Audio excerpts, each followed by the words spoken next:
One. Welcome back to episode 2 of the Slow Bros. We're back for another podcast. Last week we went over our favourite Gen 1 Pokemon. Who do we most like and least like to sit next to on a flight? A Pokemon. And then we looked at some of the MJ Holdings news, broken down the new printing facilities. What else did we do? We looked a bit at the PSA and Monopoly that they're making.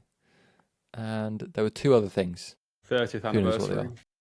30th anniversary, the new reveal of the starter Pokemon packs. Did a bit of high or low with Pokemon cards. And there was one other news item, but clearly it wasn't that big.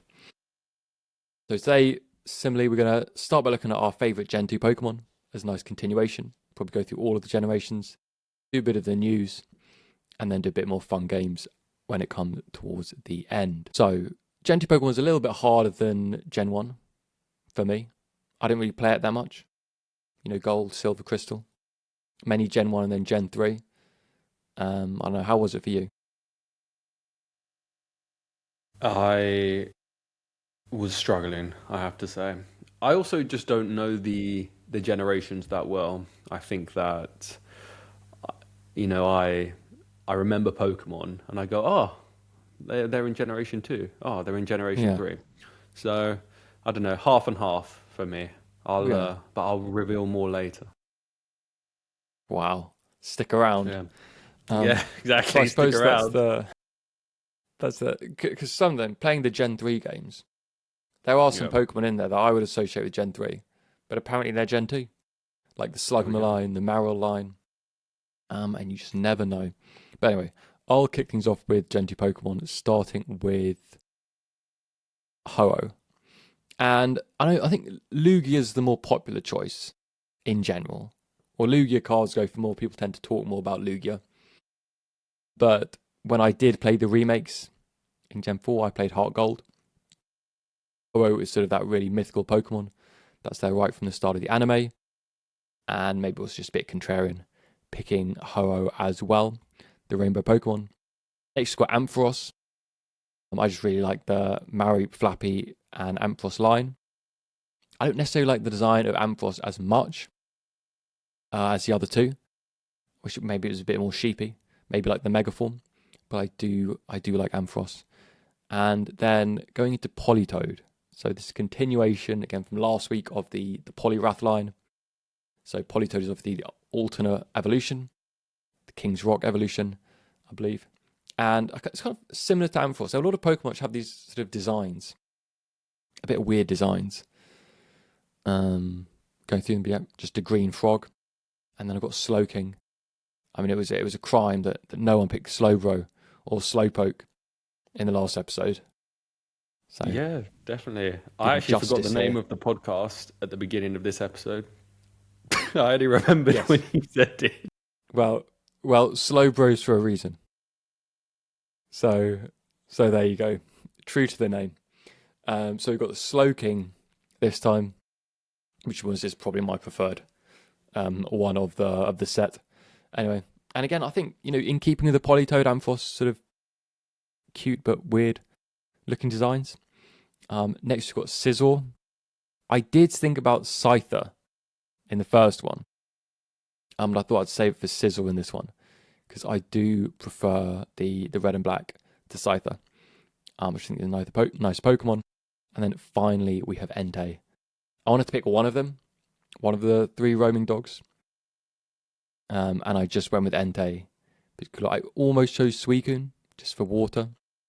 But I think Entei looks the coolest of the 3, personally. So yes, that is the lineup. Again, not the most... from a short that we made last time, some people did comment questioning your team about what is this in terms of the 3 fire Pokemon, where's the balance? Maybe because I said the title of the short was building a balanced Pokemon team, but that was kind of sort of ironically. But some people took offense to that. So exactly. Just to say this is not a balanced team. If they'd watched the whole episode, they would have known that I said many times, this is not a balanced team. So, Well, I think in the short you said that as well. There we go. So people just not paying attention. For effectiveness. But they weren't happy. No. You've got trigger Well, fingers. Yep. What can you do? So just again, for your team, we're going to preface this: no balance. Do not expect balance. exactly. Well, but I want to say one thing about yours. The designs of your second and third one, I don't know, it was a lot more, it's sort of like a rounder, softer. I don't find them as aggressive. The Gen No. 2 Pokemon, you know?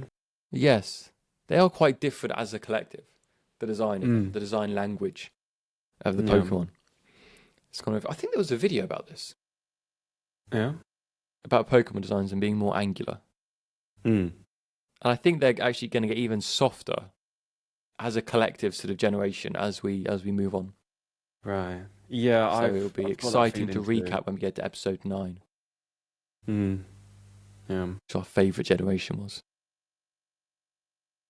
Okay, ready to do yours? I'm ready to do mine, yeah. So first up we have Typhlosion. This It is is really... indeed. Yep. Excellent. Got the name right. Yep. Dick 1. First point to me. Congratulations. Typhlosion. Mainly because I always go for the fire Pokemon as the starter. And I thought... I think I'm always going to choose, in all of them, I'm going to choose one of the 9 starters. Well, sorry, the 9 Pokemon, but starters. I'm going to choose one of them just because, I don't know, I think you should. I think it's, it's a nice thing to do. You say that. Does it get bad? Wait until we get to sort of, Gen 6, 7, 8, 9. You say, even Gen 2, I looked at them, I thought, I just don't. I would have chosen Feraligatr. Yeah. Well, to be honest, I do like Totodile. Exactly. Cute, what's wrong with that? I thought there were better selections. Because you picked Squirtle last time, so I guess it would be a bit, of a... Well, if anyone's wondering, it would be water all the way up until Generation 9 when it will be fire. Well, that's your picks. Those are mine. Yep. Okay. For the starters. Yeah, anyway. Exactly. Typhlosion, yeah, simple. Roll on the next one. Typhlosion. The fire is on his neck here, but apparently the fire is only on when he's attacking. So typically he just walks around without any of that. But that's not as impressive. He looks a bit weirder. No, it's not as impressive. He looks a bit weirder. Next, we move on to an interesting choice. Unknown O. No, this is specifically O. H. This is unknown H. Yes. What does unknown O look like? Not H, but H. What does unknown O look like? Don't know. I haven't. Complete circle. Anyway, so why was this chosen? Why? Do you know why? Do you know? Do you think you know why? Do you have an idea? Your name's Henry? No, but why did I choose an unknown? Do you remember? Can you guess? Because you don't know anything about Pokemon. Oh, it could be that. Do you remember we played a game on PC? It was a free-to-play Pokemon game. Do you remember that? A Pokemon Crater? I don't know. Sure. Or the other one, Pokemon TPPC or something. Maybe. I think that one. And we had just all the unknowns. So I thought they came up and I went, I've got to have one. Got to have one of these. That was nostalgic. Exactly. I remember battling teams of Chanseys just to level up. That's what I remember. To be honest, I actually found it 2 months ago and played it. Yeah? It's not great. Oh. It's still going on, which is nice. Wait, which one? Pokemon TPPC. Okay. Well, it was a basic game. There's not much. Yeah, you're just clicking around a map. Yeah. Interesting, though.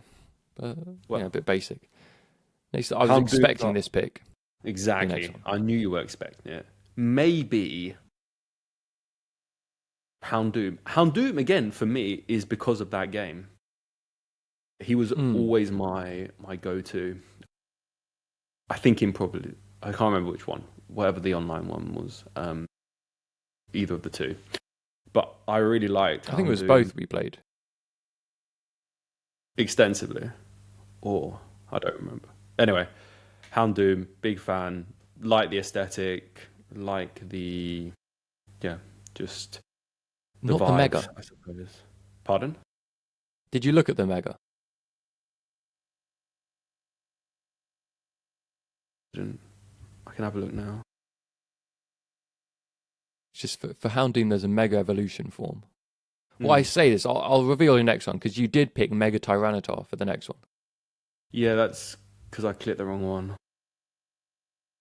Okay. Well, there we go.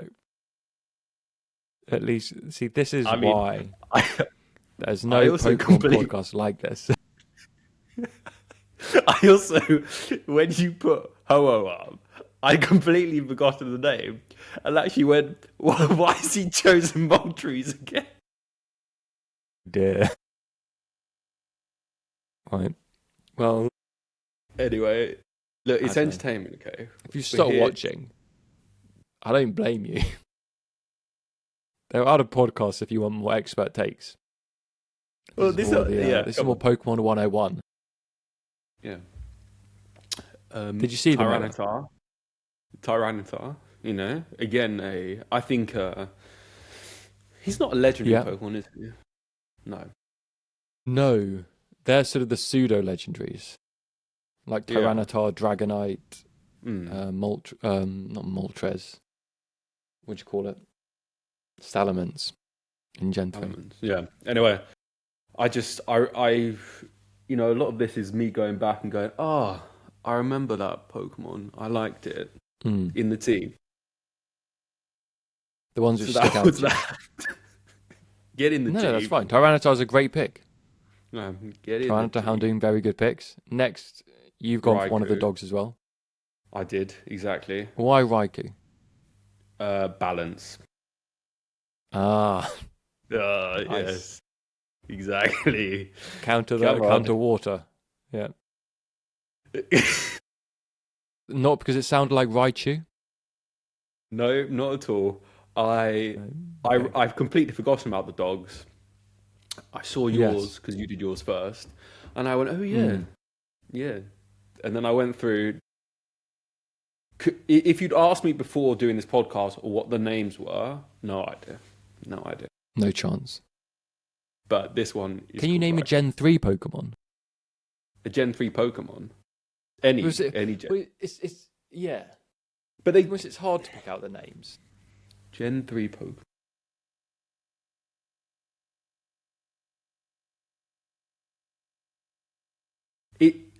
It's hard on names. I can probably. Is this the one where the starters? There's one which looks like a little monkey. No, I think you're thinking of 4. Okay. I think you're thinking of Gen 4. But in fairness, it would be hard for me to do this with Gen 6 and 7 because I didn't play them. Yeah. No, I mean, yeah. But yeah, Raikou threw it in. Why not? Okay, Raikou, and then finally, Kingdra. I thought about choosing Kingdra. It's balance, and I think it was. I liked that. Obviously, the first two in this line are in Gen 1, and this is in Gen 2. I thought it was interesting. So, yeah. Same with Slowking, same with Politoed, same with Sizzle. Yeah. So, yeah. There's a lot of these sort of additions that you then get. Yeah, exactly. Are there any baby Pokemon? I think there are baby Pichu's in Gen 2. Pichu. I remember seeing Pichu. Yeah, so I think there are some baby, interesting additions. They sort of filled in the gaps that they had. Well, not gaps, I suppose, but they brought in some baby Pokemon, brought in some additional evolutions as well, which is interesting. A nice sort of continuity. Mm-hmm. I think they do that for every other generation going forward now as well. Maybe not Gen 5. But it's going to get a lot worse. I think 4 is... Yes. 4 is... 4 is your cutoff. Despite the fact that Gen 5 is probably one of the Pokemon games you actually owned. Gen 4 is your cutoff. I'm saying 4, but obviously I don't even know what's in 4. So, no, you have no idea no idea about 4. I don't know where the cutoff is. Yeah. But I like Gen 1 anyway. But since you just named it, you just sort of described a Gen 4 Pokemon, I presume you will recognise some things. Gen 5 as well. I will, for sure. Yeah. But 6, 7, 8, 9 will be Slight disaster. But anyway, here are the Gen 2 Pokemon. Let us know what you think. Again, not on balance, just on picks. I've changed the title of this slide as well to favourite Gen 2 Pokemon, as opposed to best Gen 1 team, to appease the haters, the sticklers out there. And yeah, let us know what your picks are for Gen 2, what your favourite Pokemon are, and why, and what your stories are behind them. So next we'll drop into a bit of the news, and probably the most exciting one that we also touched upon last time, but has now been completely confirmed, are these Lego sets. Which are, last time I said that I wish they were a bit more building focused, and potentially there are some coming up. So this is not the extent of the Pokemon of the of the Lego line. There will be more Lego Pokemon sets coming. These are just the first 3 that they're starting with. And I will say the Eevee is what I was worried about, that they'd just be doing loads of Pokemon which are like the Eevee.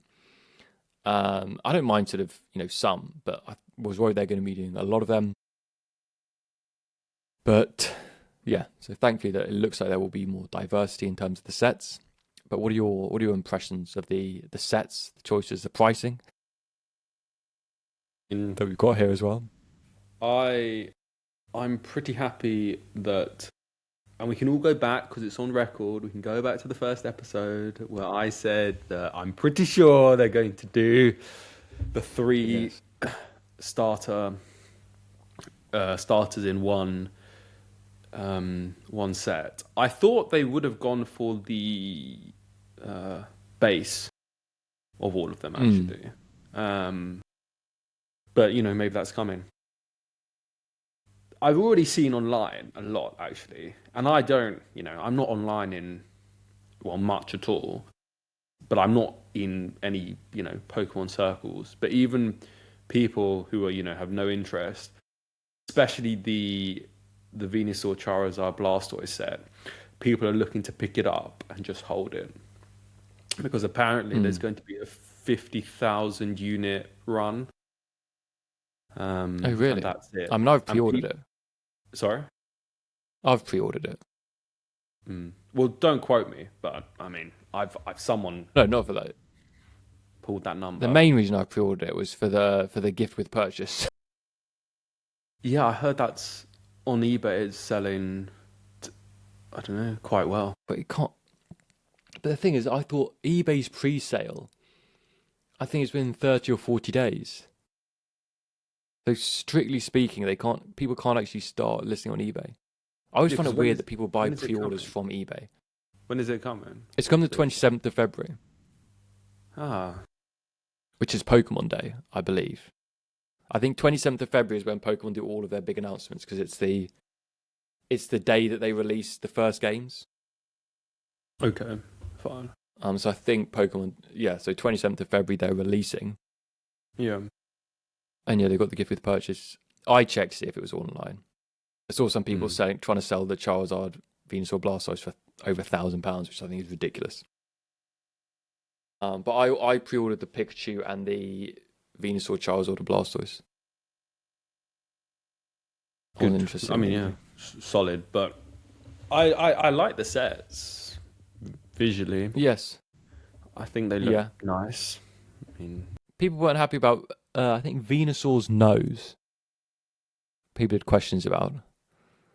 And Pikachu's face. Yeah, Venusaur's nose does look a bit flat. Squashed or punched or something happened. Yeah, I can agree with that. Have you seen also that you can split up the 3-1? The Charizard, Blastoise, Venusaur. Which I quite like. Yeah. I like that you can display it as a 3 here, you can display it sort of their biomes separated. You can take them off and just have them as figures. I know I said I didn't want figures, but I appreciate that you can switch them around. Some people say that they wish that they were sold separately, but could be combined if you liked. Which I see the point, lowers the price. Yeah, well, that's the big thing, right? But also I wonder how many people are going to pick them up for investment purposes, and how many people are going to open them to build them. I think a lot of people want this as an investment, which is a bit of a shame. I've heard that Lego is actually not well. Okay, so this is Pokemon Lego, so it's completely different. But that Lego's not actually that great an investment, apart from the really old sets. Mm. But even saying that, the box looks really nice as well. I do like the black boxes. Okay, I haven't seen it. Have you seen any of the other sort of Lego collectors? You know that Sonic box that you've got? Yeah. It's it's sort of a black base to the box, and then it's got everything else on it. It's like that. It's quite nice. Okay. I'm actually like that. Okay. I think the pricing. So looking at the piece count, because I think that's typically how you can gauge the price of a Lego set. They're actually not that bad for the pieces. You almost equate it as, what is it, £1 to a piece? No. No. 10 pieces, to a £1. piece. Yeah, right? 10 pieces, £1. Yeah. And so, I think that these are decently priced for their piece counts. It's just, I don't think people were expecting there to be such high piece counts. I think people were expecting a £580 Lego set for Pokemon. No. But then, it's first set, you want to sort of make an impression, have it talked about. Yeah, I mean, releasing 3 sets like Eevee's not really going to do it. No, I think it's this. I think it's a similar. What's the big one? The Millennium Falcon, Or the Death Star one, or the Millennium? or the Millennium Falcon, Or the one that they... two big Star Wars sets. They're 600 and something. I think 640, 650. I think the Death Star is 1,000. Not the one that that new one they released, which is like that slice. I don't know. But the Millennium Falcon, I think, is around the same mark. Mm. I mean, people will buy it, so Yeah, I mean, I'm sure it will sell out. So I have no doubt that it's going to be scalped to oblivion. Yeah, exactly. And it's going to go for a lot on the secondary market, and I have no doubt that some people will try and keep it sealed. Yeah, It's a bit of a shame. It is a shame. Why does it say 25 on Pikachu's thing? Yeah. The base. I don't know why it says 25. Is Pikachu number 25? I don't know. Let me just check that. Could be. Yes, Pikachu is number 25. It's interesting. Well, that's interesting. Maybe whether this sets sort of a precedent for that, and they'll do more ones like it. Yeah, because my initial thought was, why have they done this for the 30th anniversary? But okay, so presumably that is 25th, which is cool. Yeah, so these are the main sets anyway that have been released. I think pretty nice from all 3. Then we have these gift with purchases. So on the left. So I think the badge collection is a gift with purchase if you buy the big one. Okay. So you've got to spend effectively $580 to get it. The mini Pokemon Center. Yeah. So at least there's one building. You have to spend, and you can't buy it. It's got to be like 2,500 insider points. Okay. Or something. So I have no idea. Sorry, I have no idea how many insider points you get sort of for one of them. Yeah. I think that the big one was 4,000 and something. But yeah, I have no idea. So the mini Pokemon Center is like an insider thing that you can only get for 2,500 points. The badge collection, which I think is, to be honest, these two, I think are the best ones. I'd have preferred a large Pokemon Center, which might come in the future. But yeah, I think the badge collection is very nice. Maybe they'll do it for all of them eventually. No, I like the left. It. Yeah, I prefer it to the. Obviously, the 3 start one's nice, obviously.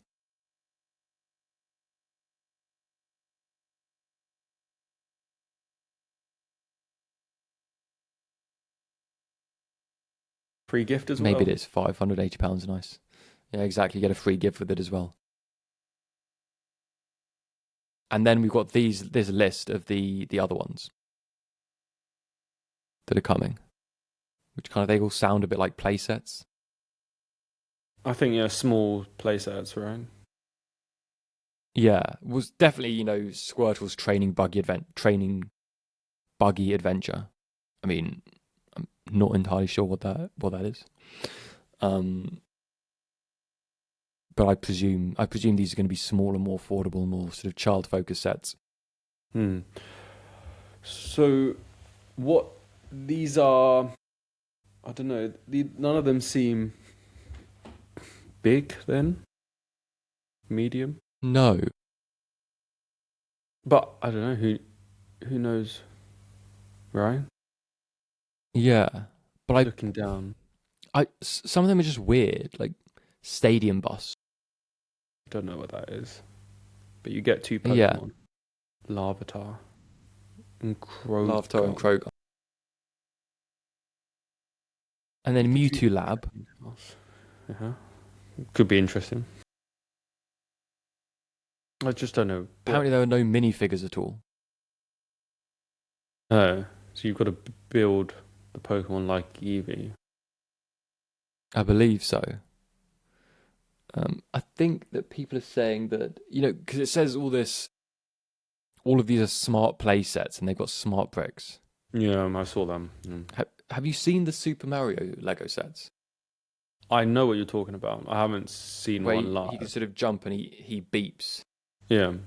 You hold him over a QR code and there's a sensor. So Yeah. I believe they're like that, which is a bit gimmicky. Yes, I think gimmicky. And I've heard people say that they're actually quite fun to play with, and maybe for children they are. Maybe. And I don't know, maybe it's good sort of screenless integrations of technology to enhance it. I don't know. I'm not really. Reading that is more of a turn off for me than a. Sorry. It's hassle, for the. Yes. To have, if you want to scan this code, as you say, I mean, it's. Yeah, I mean, it's meant to be sort of as you move them over. I think they've got this new smart play thing, which is when it sort of senses movement or something. Or when they're sort of in proximity with one another. So I know you can imagine like the Jolteon and the versus Charizard. When they get close, they make a noise. I don't know. I'm gonna have to see what that is. But I think more importantly than this, because if you look at just these 3 sets in isolation, you think who are Pokemon actually targeting? These are all sort of in Lego's 18+ line, sort of for adults line. They're complicated. Yes, exactly. But it's also that Pokemon clearly then aren't interested in targeting children anymore. Or maybe that's sort of something that Lego wanted. Lego said, we want you to do 18+ first, and then you can do sort of the children's sets. I don't really know. I mean, the pricing as well, it's a lot to spend, close to £600 on your child, as it were. I mean, the Eevee you can sort of see as a gift, but then it's just not. I don't know. It's posable, I suppose, a bit. I think they're like the legs are articulated. Same for the Pikachu, I think, as well. So maybe they're nice play sets. I don't know. But these look. They're going to sit there, They're going to be models rather than played with. But then, I guess the playset's coming later, so maybe Pokemon is still angled towards children to get the next generation on the nostalgia train. On the bandwagon, exactly. Yeah, protect themselves for another 20, 30 years.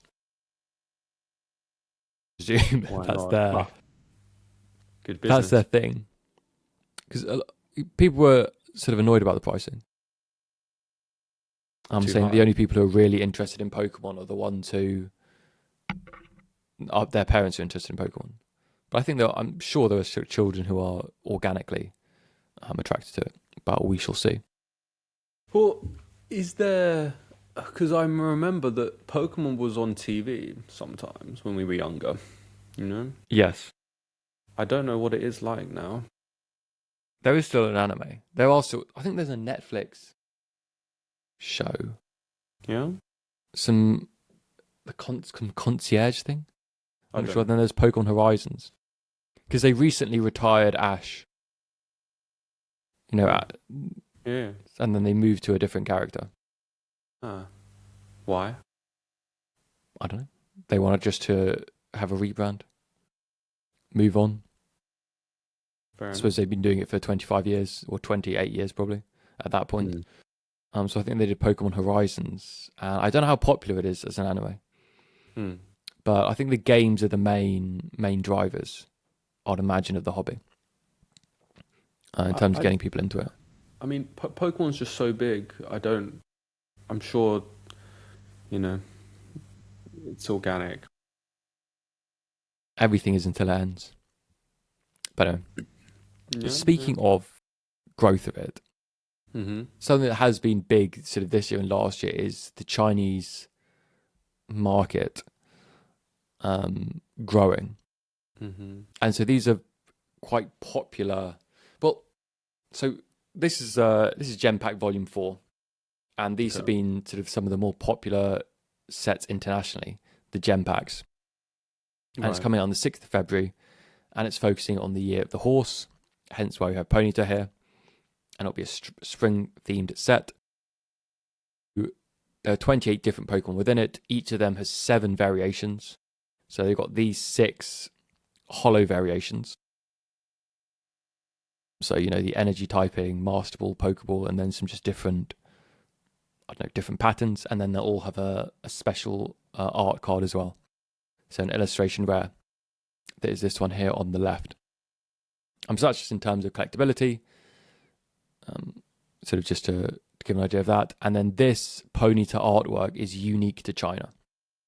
And so China's been having quite a few of these sets. So effectively what happened was that there wasn't Pokemon being released in simplified Chinese on mainland China until I think maybe 2 or 3 years ago. And then suddenly they started getting all of these catch-up sets. So they would try and have all of the sort of past Pokemon sets. You know, they'd combine 5 into one set and release that, and then do another one and release that. And so they had these sort of weird packs. And I believe they're still not complete caught up. I know they've had sort of a 151 variation, but now they're kind of doing their own thing, which makes them a bit more interesting, a bit more collectible, compared to maybe something like Korean, which is just copying Japanese. Yeah. So it's just a cheaper form of Japanese, whereas China's its own thing.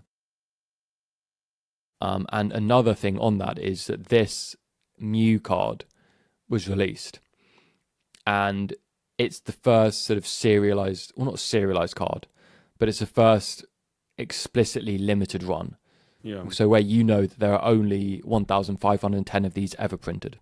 It's an exclusive artwork to China. And so some of the price we're seeing, 13,000 in a PSA 10 sold for this card. Crazy. So, yeah. So clearly Pokemon are, and they've never done this in any other language.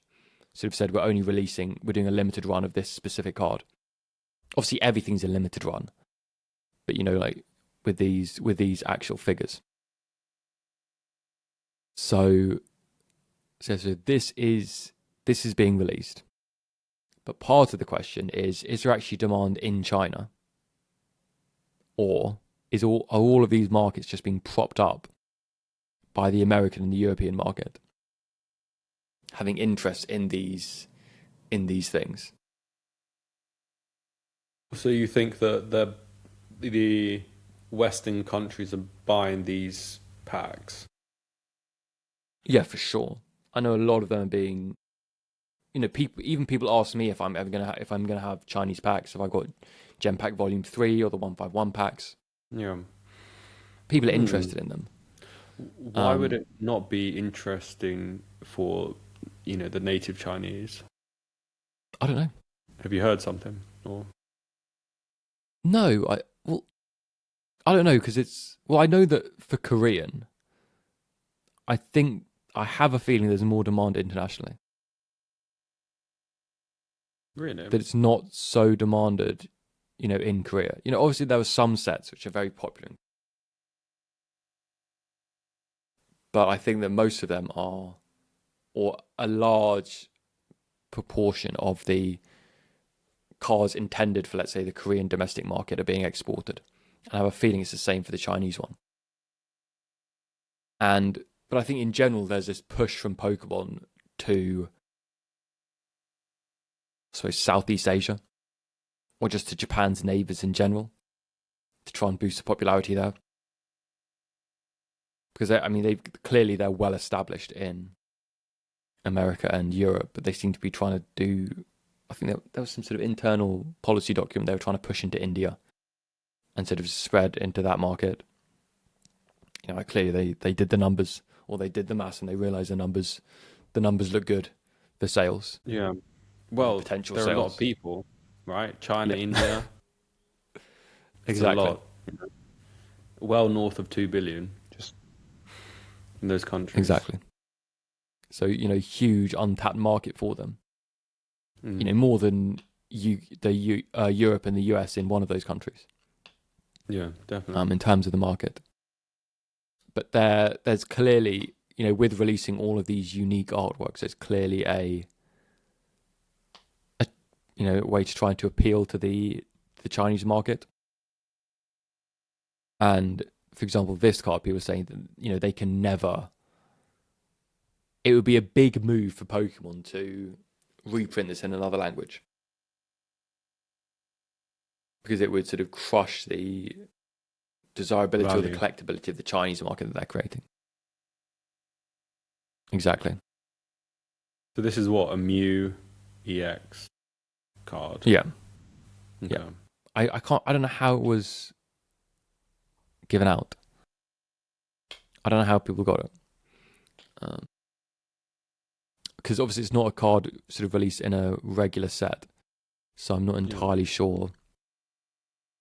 Not entirely sure where people got it from. But anyway, so it's just an interesting thing about this sort of a growing part of the Pokemon space. I suppose another thing, just to tie it back to last week before we move on to the next one, is that, like you said that Pokemon are clearly very bullish, investing in these printing facilities.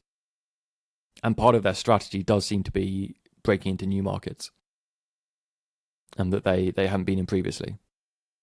And so I don't know whether that's an encouraging thing for collectors in the US and Europe, in the sense that your collection will still be valuable.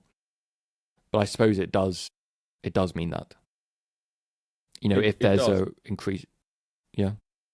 Because if they manage to increase popularity in China, for example, I'm sure the Chinese will be after cards that were that were never released in China. That were only because they missed out on all these years. I could see it. And I know the Chinese there are some people who have a lot of wealth over there, and I'm sure, and it suits that, I guess, Oriental culture. They're very particular about things, and they like collecting, I think. So I can see it only benefiting the Europe and America. Yeah, because there's also been in the Middle East as well. They're just sort of Pokemon collectors. But then it's probably only the high end, in fairness.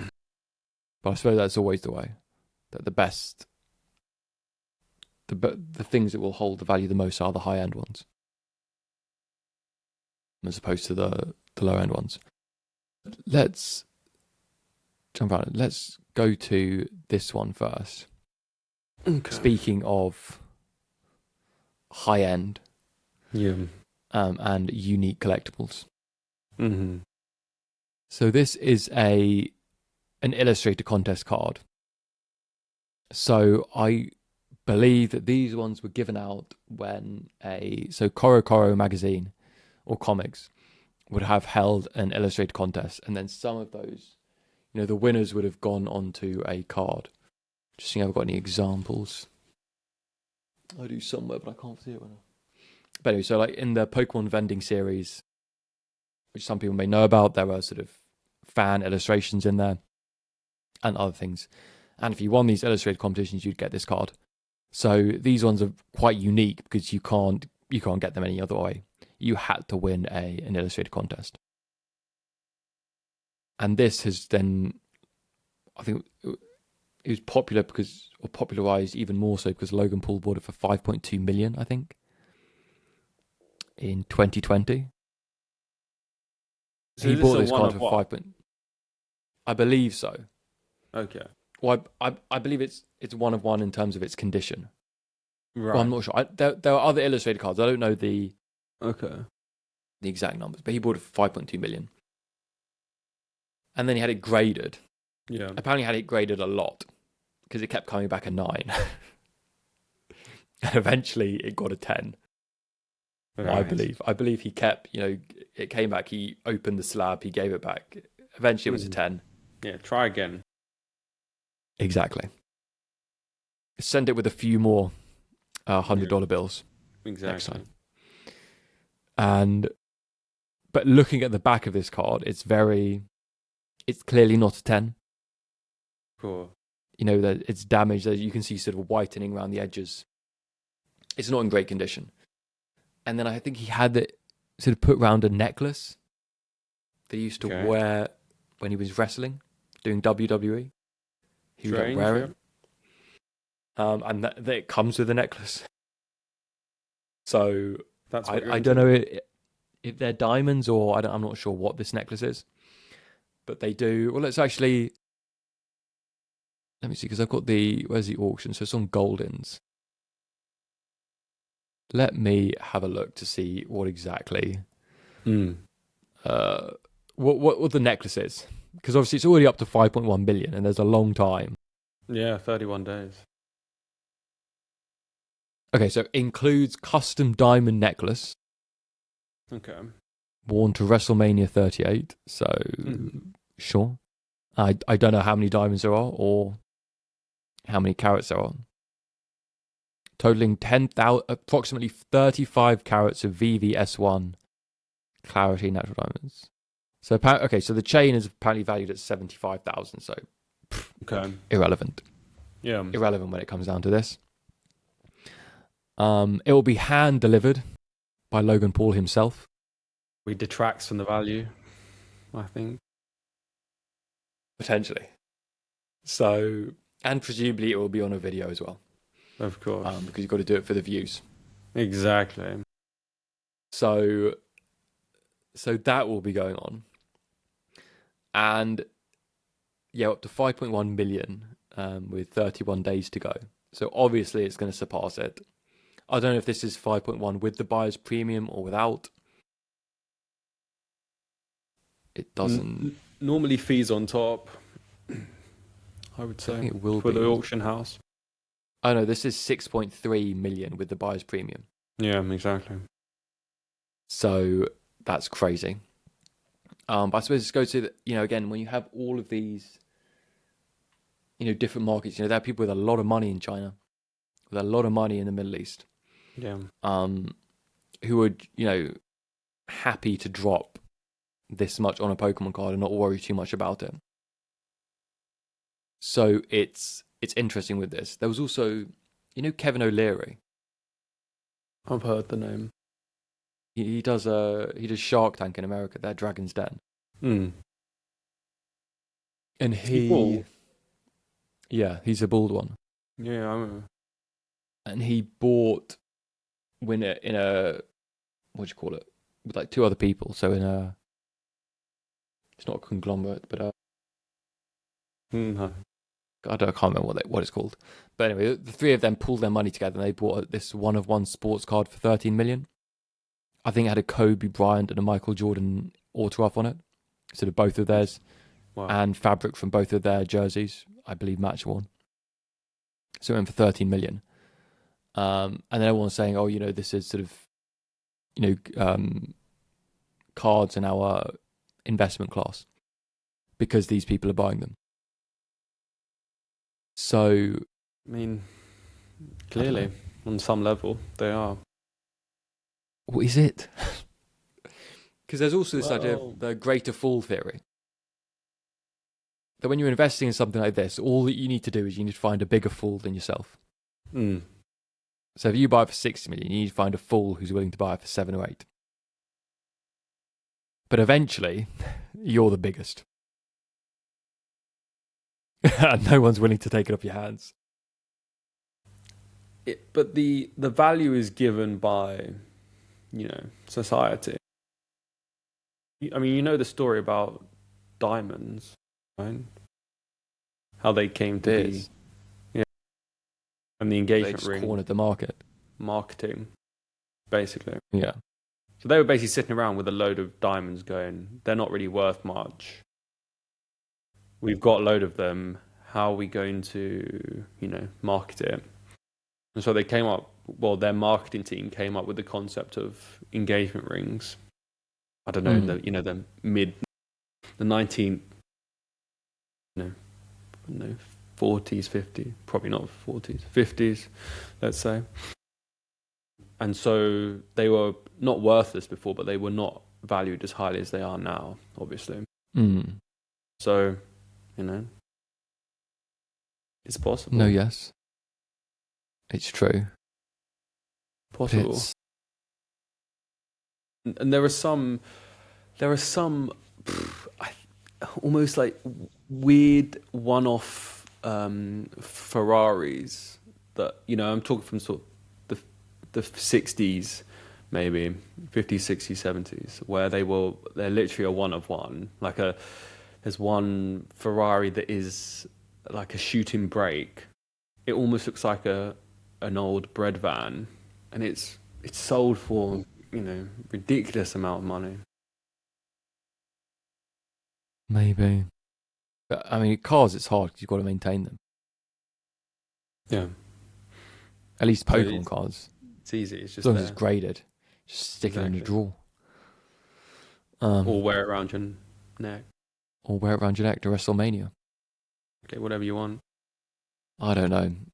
I just think that if... there will be a time when Pokemon is not popular. It might be in 10 years, 20 years, 30 years. And if Pokemon collapses as just an IP, there's always something that's going to replace it. Yeah. This card's not going to be worth 6 or 7 figures.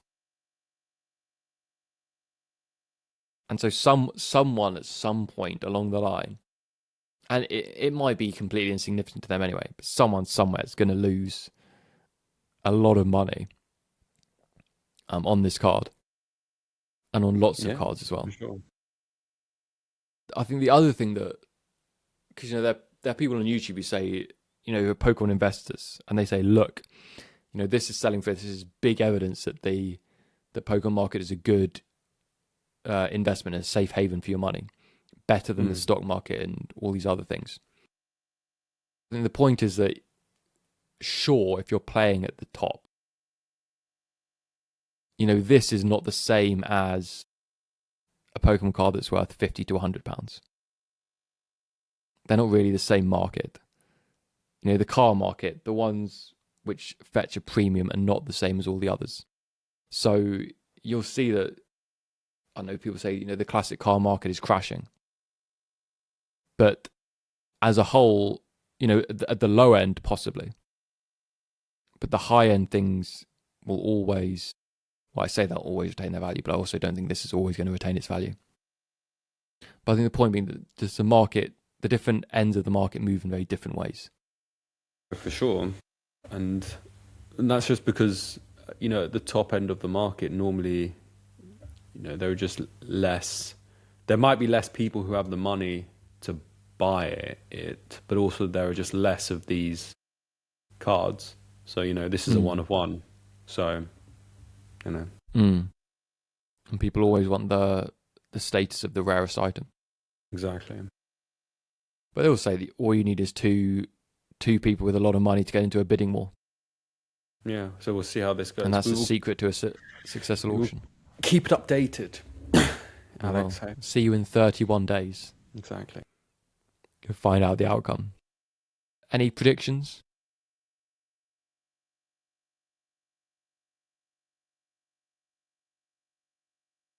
I hope it doesn't get to 10, but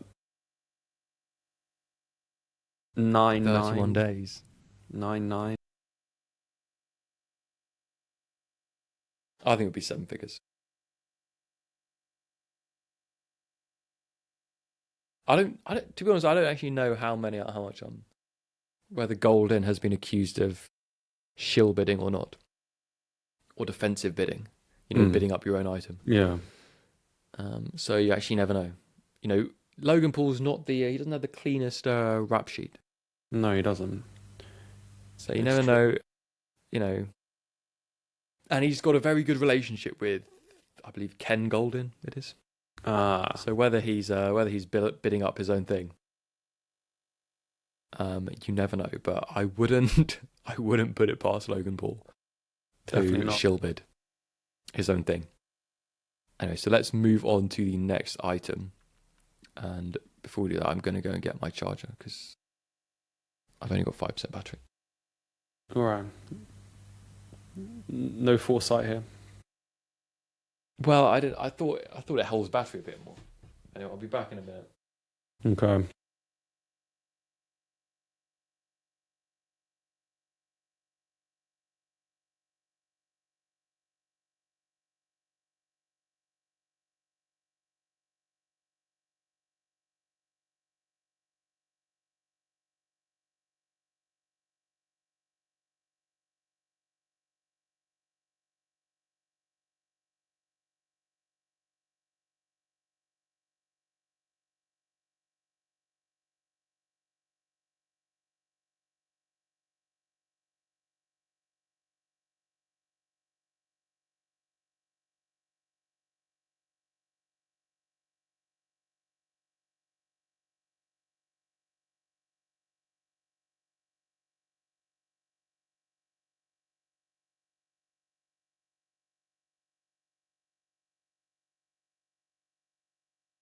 You're here. I hear you rustling around in the background. Power source. Battery is not charging, but it's not losing power. That's good. Right. After that brief intermission. This is getting cut out. All right, okay. And we're back. Or I might leave it in just you sitting there breathing. No, it's best not. Just cut that thing. Okay. So then this one was just something that I saw on Reddit. And it got quite a lot of debate. They eventually had to lock it. When a Reddit thread gets too rowdy, the moderators have to shut it down. Okay. So there's no more comments. So apparently there's this vendor at a card show, and he says it's a haggle-free zone. Okay. So he said we've not increased price over market. So everything will be market price. So basically what they found on TCG Player or eBay last sold. Yeah. And we will not ask you to add we will not ask you to add money on, so you don't need to ask to take it off. Everything you see is on consignment, so the price that is listed is what we pay the consigner. Which is strange, to be honest. Surely if they're consigning, then surely they take a cut. Yeah. Anyway, and so that's a picture that was posted, and then the summary of the post. Yeah. So the owner actually turned up and defended themselves and said that they have everything digitally logged across multiple tables. They don't have time for this. And that people really love the way that they do it because they know that there's, people know exactly what they're going to get. And then other vendors who apparently knew this person who does this say that people don't like them because they're just, all they care about is money. And that they sell for overmarket. So there we go. Lack of care and vibe. Yeah, not entirely sure what that goes for. And it says, seems their booths are for consignment only, which was claimed to be about 20-25% of the price, with half of that going to operating costs. To be honest, I don't even know what that sentence means. Yeah. Doesn't make that much sense. But anyway, what do you I think think the cut, about they're this? saying the cut is 20 to 25%, I presume. And with half So as in 25% is operating costs. So the remainder is profit for the yes. company. Is how I'm reading that. But it's weird because at the bottom of that black sign, which says "Let's keep it comfortable," Yeah. they say everything you see is on consignment, so the price that is listed is what we pay the consigner. So I'm not really sure which goes with this. Yeah. So I doubt the sign that they put there. But so the interesting thing about this is that, so sealed product has an MSRP. And everyone's always talking about these things like the value of a Pokemon card. But there is no value. So the value changes very quickly to market price. And, for me, so for sort of running the Chase Club and importing Korean stuff, there's no MSRP. The price that I get from distributors changes constantly. So the pricing has to change constantly. Which I don't know. Obviously, there are other markets like this. But the way that people approach this is when they see, it's become more sort of, people are more used to it by now. But it used to be that if you would sell English product for over MSRP, people would be very cross. Even if it was below market, or even if it was at market price, a sealed product, people would be mad that you were selling it for that. Selling Korean or Japanese, people still occasionally bring up, that you're selling this for triple or quadruple MSRP, but there's no way that you get anything for MSRP from those countries.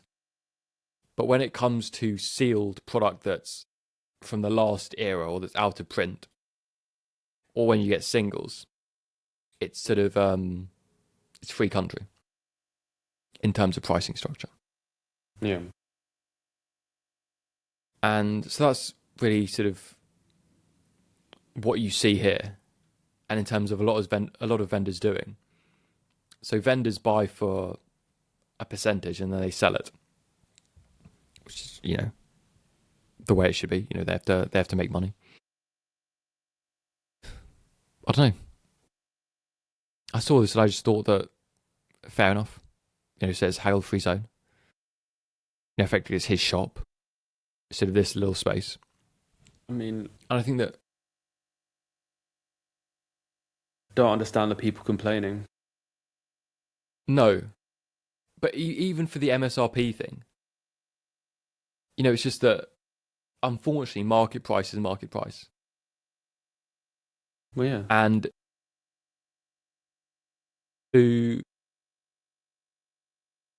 thing is, let's say the MSRP is 150, and the market price is 300. Yeah. In a way, the shop is better off listing it for just under market price. Because in that way, you're not leaving a margin for resellers or for someone to buy it and sort of sell it on. If you want to sell it only to collectors. Yeah. Whereas if you list it for 150, it's just going to get bought up and listed on eBay. No, for sure. But also, the people complaining and then just don't buy it. Well, yes, that's the other thing. Don't. But it's the internet.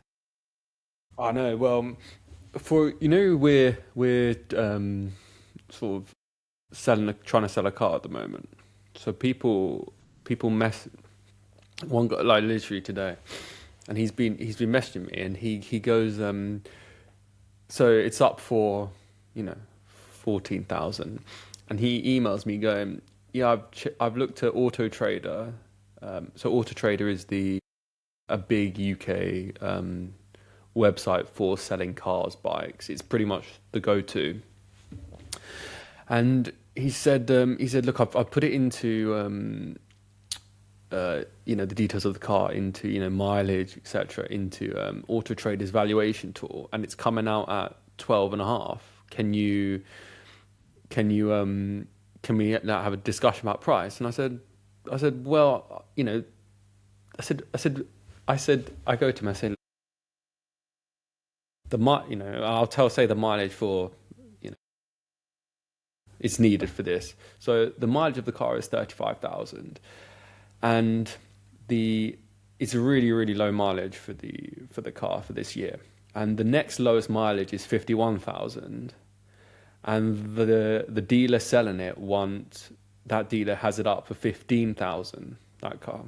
So I send it back to him and I say, well, this is the market value of the car. I said, I don't care about Auto Trader's valuation tool. I said, no, this is it. And then he replies to me going, he goes, no, I understand that, but he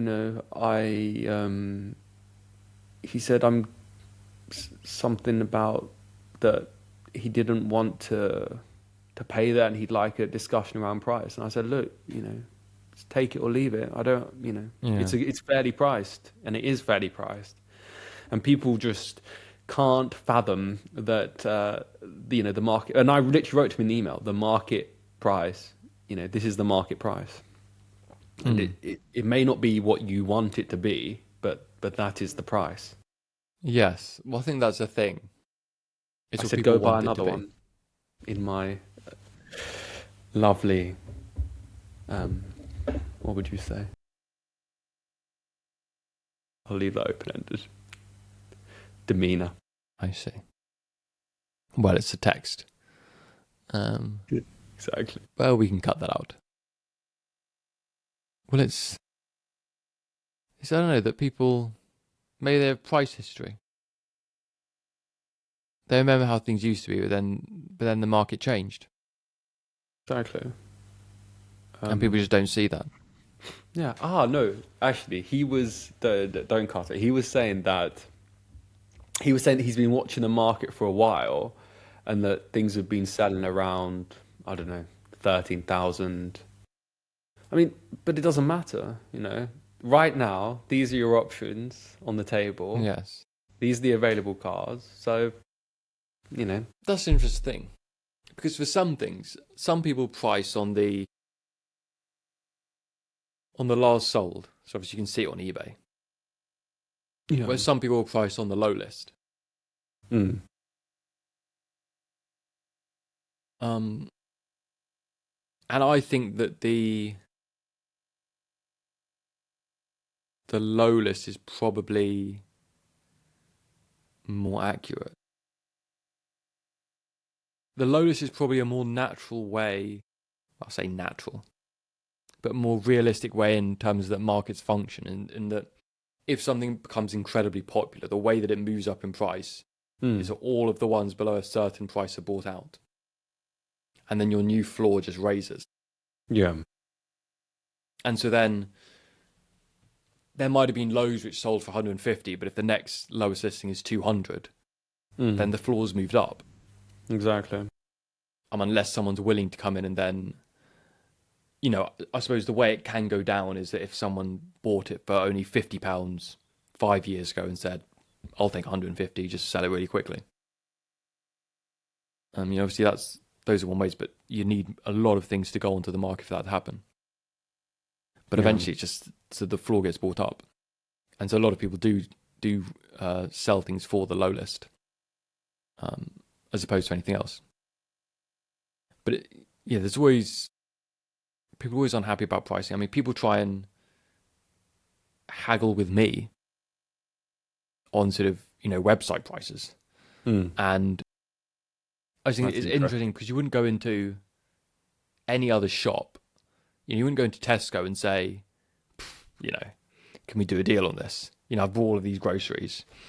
I bought quite a lot here. Can you do 10% off? As if you just go in there and you accept it. And I think for these car shows, it's a bit more interesting because, or there's a bit more movement because, you can they're in person, they're cash sometimes. Sometimes they're trading for things as well. And, and also that the price does move, so that their buy-in price may not be the same as the market price at the moment. So they can have a little more flexibility or wiggle room, or you're buying a lot more. It's more of a traditional market. So I understand haggling there. Haggling on shops just becomes a bit more irritating. But, it is what it is. I can imagine for you. But I mean, my summary of this is, if you don't like the price, then don't buy it. And people are well within their rights to... Yes. You don't have to buy it. You don't have to complain, Well, yes, people have the freedom to price it however they like. Yeah. And people have the freedom to not buy it. Exactly. And that's really the long and the short of that. Correct. So, finally, let's move on to, speaking of pricing, a bit of Pokemon higher or lower. And this time we have a lovely Mewtwo and a Mew-themed event that we'll be going over today. So I think we'll be doing 3 of them. They're all Mews and Mewtwo's. Okay. And that we'll be looking at. Again, we're going off the TCG player market price. So it'll be in dollars. Okay. And yeah, so you're just looking at it, sort of which ones do you prefer personally? And then which one do you think is worth more? And so the one on the left is a promo that's from 2019. Okay. And then on the one on the right is just sort of from a regular set, and it's from 2012. So who are you taking? I'm taking the one on the right, and I think it's also worth more. The Mew. Yeah. Why? I think the artwork's good on the card. That's all I can go off. And I think it's worth. What I was. It is it's illustrated by 5-Band Graphics. Okay. Who I believe they're some graphics firm, and they do a lot of CGI, or I suppose now what you'd call AI looking content. But so you'll take the Mew. I think it's worth more as well. Okay, and you are correct. So the Armored Mewtwo is $233 market price. Okay. And the Mew on the left is $534 market price. I was quite confident about that. Yeah. Why? I don't know. I just think it just is a better looking card, and I think that I remember I feel like Mew is does well, sells well. It's good on. I don't know, the Mewtwo. It doesn't. I don't know. It doesn't look. The art just doesn't look good for me. You can't even see Mewtwo's face. Too much going on. Yeah. I mean, maybe. Yeah. On to the second 2 then. So we have, unfortunately, not a great. No resolution. Yes, I apologise for the graphics on the left, but we have both these from regular sets. So the one on the left is from, when is that? Get you the year. That is.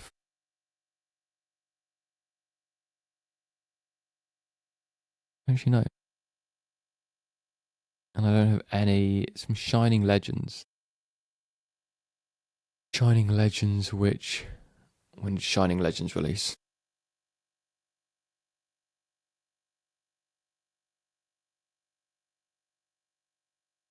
In 2017. So the one on the left is 2017. The one on the right is from 2024. So both of these cards have a nickname. So on the left we have Mewtube. Yep, good. And on the right we have Bubble Mew. Bubble Mew. These 2 cards. So this is a raw price. Similar cards in terms of idea. Who do you have here? Which one do you prefer? I prefer. Do you like any of them? No. Um, I think the Mewtwo's worth more, and I'm just going off And which one? age. Okay. Usually a good Um, thing to go off. yeah, I don't like the cartoon look of the right one, Okay.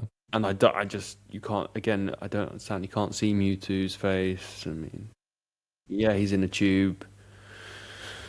Okay, you know. So they do say that, the cards with nicknames tend to do better. As they're sort of more, in the, I suppose, in the hive mind, they're more spoken about. Yeah. But yes, so the Mewtube is more expensive. $526 versus $491. Close. So pretty close. So obviously that Mew is going to probably surpass Yeah. the Mewtube given time. Mm. So, doing this again in a few years, I'm sure we'd see the Mew as more. And it is one of the sort of iconic cards of Scarlet and Violet of the past 2-3 years. Okay. It's sort of regarded as one of the top 5 cards. So again, Mew above that. And then here we go again, the Mewtwo not doing as well. So here we have some more gold stars. So Mewtwo and a Mew gold star. Mm-hmm. Both shiny versions as well. Okay. As I said, so these are the most expensive market price of the two. Which one is worth more? They're both the same year. They are. So the Mew is 2006, and I believe the Mewtwo is as well. I mean, it's sort of around 2005, 2007. Is it close? It's from the EX era. Okay. The pricing, Yeah. relatively.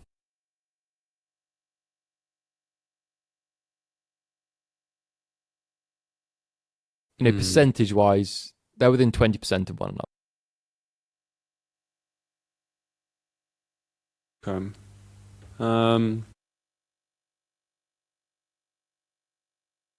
I'm going with Mew just because I prefer the card art more. That's all I've got. It is indeed Mew. Excellent. Yep. Was that correct? All three? Yeah, there we go. 3 out of 3. It's I only don't know how you downhill did from last here. time. I think it's uphill, actually. Well, I think maybe downhill. yes, you've reached the peak. Yeah, this is it. You went up, you reached the peak. Exactly. I'm crashing now, but yeah. But let me, so the Mewtwo is 1400. The Mew is 1700. Serious. But these gold stars are really premium at the moment. Okay. They've recently sort of come into the limelight. And I think you get that a lot with Pokemon. It's sort of theirs. Well, actually, now the attention is on swirls. Yes, exactly. So some hollow patterns on cards, they have sort of like a swirl in them from the older ones. Okay. And now those are really popular. So the gold stars have their moment. It's just, I suppose it's an attention hobby. So the money flows to where the focus is. Yeah. And for now, well, or maybe it's just passing with the gold stars. So finishing off, now we have which Pokemon are the most and least edible. And I'll be going first with mine. Okay. I think it's fairly self-explanatory, to be honest. So on the left, we have Appleton. Just a massive apple pie. I believe in the flavor text in the Pokedex entry, it says that children pick the stuff up his back as a snack. I mean, what more can I say? It's sort of it's canon that it's food. And then, I suppose the way I thought about this was, let's say everything was already dead. So let's look past that I have to kill this thing to eat it. When did it say? Let's assume that everything. Well, you're eating it. Yeah, in a restaurant.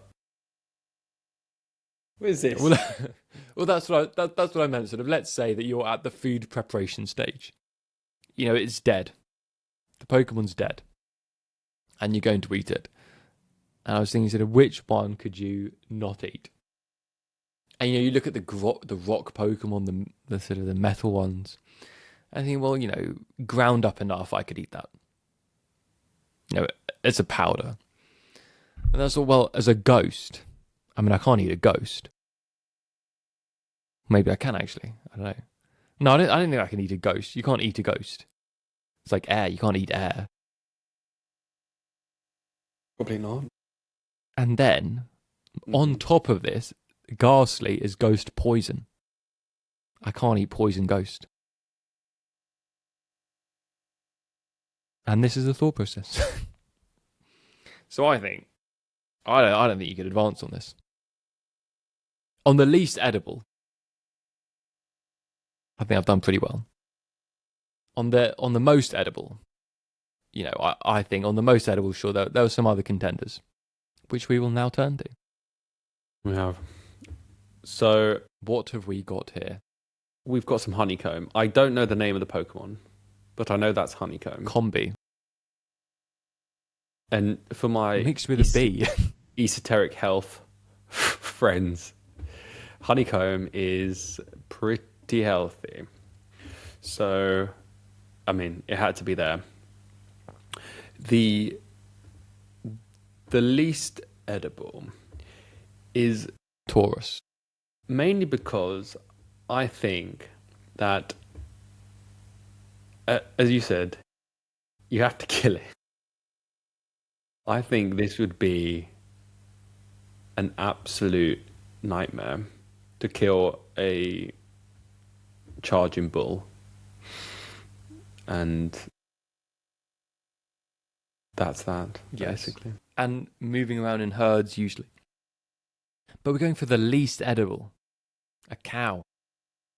I know. I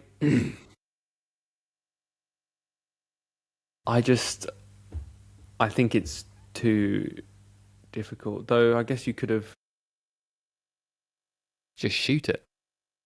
Yeah, but fine, maybe. I mean, it looks like it might have some metal going on in its bones. There is some metal in it, in the horns.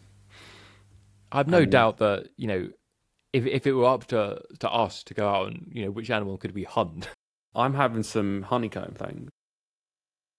In terms of which animal we could hunt, I think, just based on these, I'm not catching a bee before I'm catching.